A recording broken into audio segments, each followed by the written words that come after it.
Mechanical problems cannot be solved in tuning. So I wouldn't say it's the best fit for a 6-foot man, but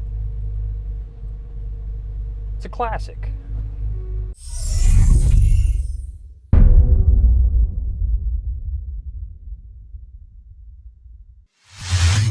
What's up, guys? We have got this awesome 1964 Chevy Impala project in here for some tuning today.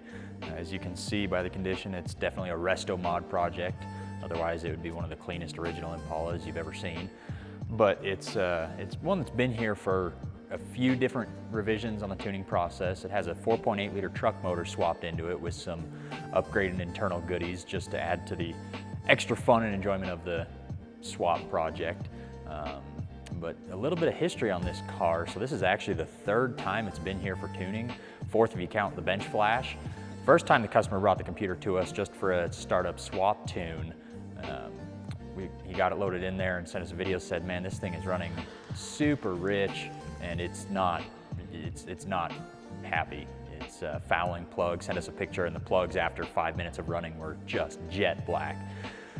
So I followed up saying, okay, are you sure that this is the build sheet that you filled out is accurate? Are you sure that there's no parts you're unsure of? I mean, you know, the first thing I'm asking here is the injectors, because he ran a different intake manifold than what it came with, so the injectors came with it. They were supposed to be stock, and I said, all right, well, bring it in. We'll get some adjustments made if needed, and pop the hood, and lo and behold, they are not stock injectors.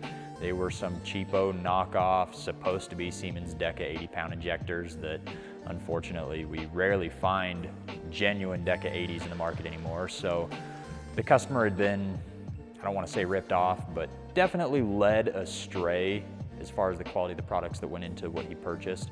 We got him set up with a high quality set of injectors. He tossed them in, brought the car back to us. We threw it on the dyno, said, all right, let's hit the ground running. Got into the dyno tuning, and as we started climbing in RPM, we noticed that the mass airflow sensor calibration was just doing some weird stuff. We were getting progressively leaner and leaner and leaner. And generally, one of the issues that we find on swap projects especially is fuel supply problems. The computer that these cars are using don't have a fuel pressure sensor built into them, so that's not something that can be actively monitored. And especially once we got into the wide open throttle range, the fuel was just going lean and there was nothing we could do to pump more fuel into it. We knew the injectors were sufficient for the build, so it either had to be a regulator, filter, or pump problem. Well, it's brand new LS1 Corvette filter regulator combination, so we weren't too concerned there. Put a fuel pressure gauge on there and lo and behold, making about 30 pounds of fuel pressure. That Corvette filter regulator, it's supposed to keep things about 58 PSI. And so we knew we had a pump that just wasn't holding up. So we had to send him out.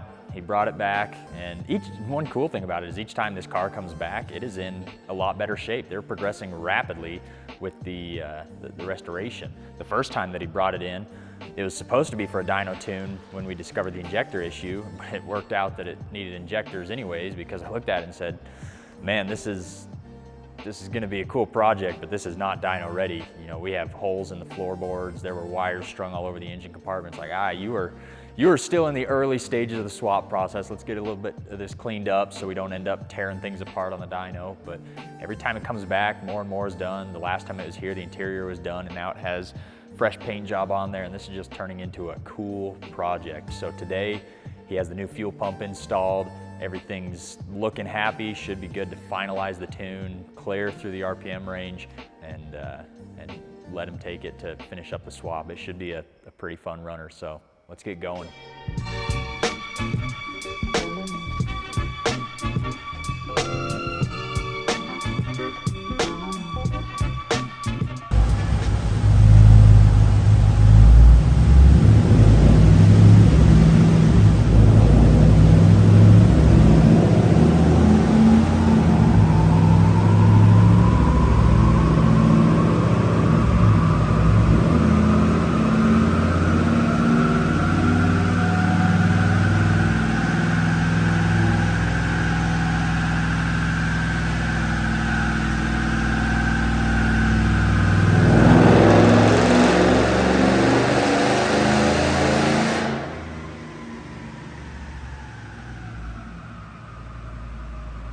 in the process of chasing fuel pressure problems last time it was here, we kind of band-aided the top end of the tune, trying to put fuel into it before we ultimately determined that it wasn't a tuning solvable problem.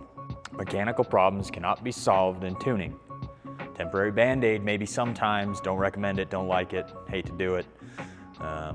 But now that we've got proper fuel pressure, that band-aid ended up being rich, wide open. In case you couldn't tell by that pole, only got into it about 3,500 RPM and well, 133 horsepower and it's just bad news. So we're gonna pull a chunk of fuel out and see how she does.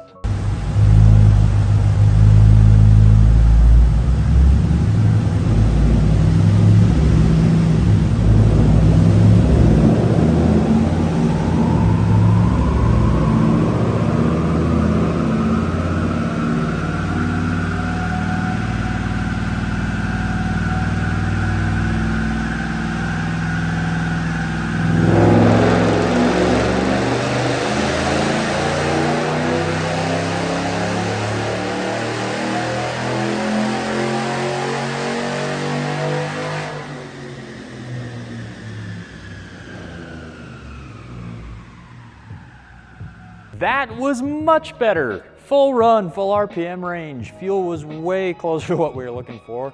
Wasn't pig rich, just rolling coal. Not about it. Now we're shooting for a target lambda of about 0.87. That run was actually 0.8, so we're still a little bit on the rich side. Cover lambda, air fuel ratios, all that good stuff in another video, but we work in lambda because it's the end all be all, cream of the crop way to do things, especially if you're running different fuels. But the power numbers on this run look way better. If you look over here, we've got 301 horse. That is right, we are into the 300s out of this little 4.8 liter motor and 300 torque in that curve. Ooh, she's looking a lot better there. A little bit of torque converter unlock on the initial stab, but we are on the right track. Things are looking good on the tune side, so let's see what she's actually capable of.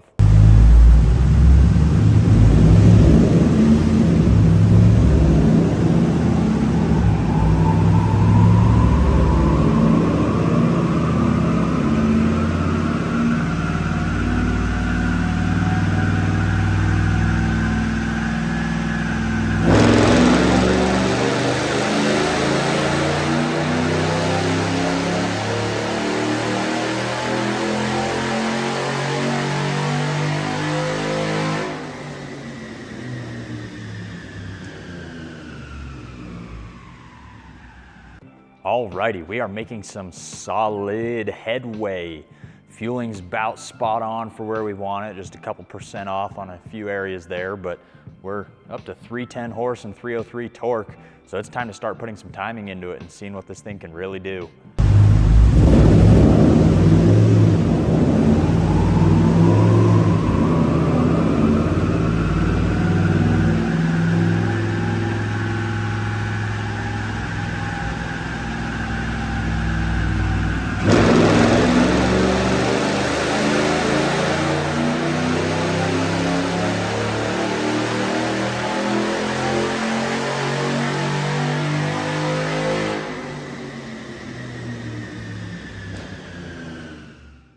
Well, we put a little bit more timing into it and it responded well, but not well enough to be worth it.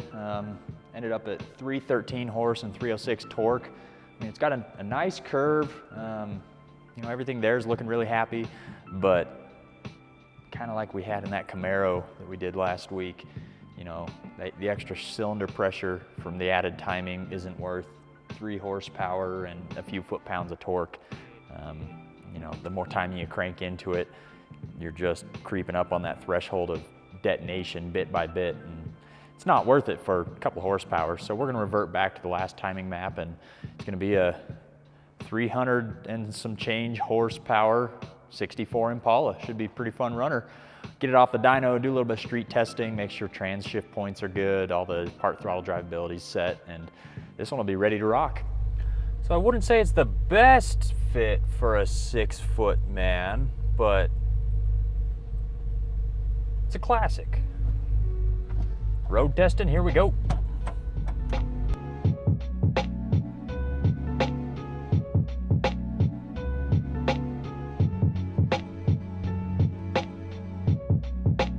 Brakes a little touchy.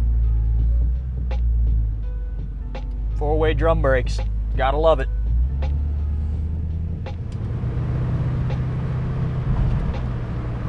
Overall, runs and drives pretty great. Gonna need a little bit of transmission tweaking, a little bit of transitionary fuel adjustment just to make the tip in a little more crisp, but really pretty smooth. Pretty smooth. Drives like a boat. Reminds me of the 80s Lincoln Continentals, just rocking and swaying and, you know, classic stuff. I heard Wendy's is coming out with a strawberry frosty this summer. I could take this thing through a Wendy's drive-thru. I think it's made for it. Alrighty, and that's a wrap on this awesome Impala swap project. We love working on LS swap stuff. They're fun to drive. You get that classic feel of the older vehicles with the modern performance and reliability of modern fuel injection, and the engineering behind these motors just makes for a great time. So let's see some more of them, huh? Thanks.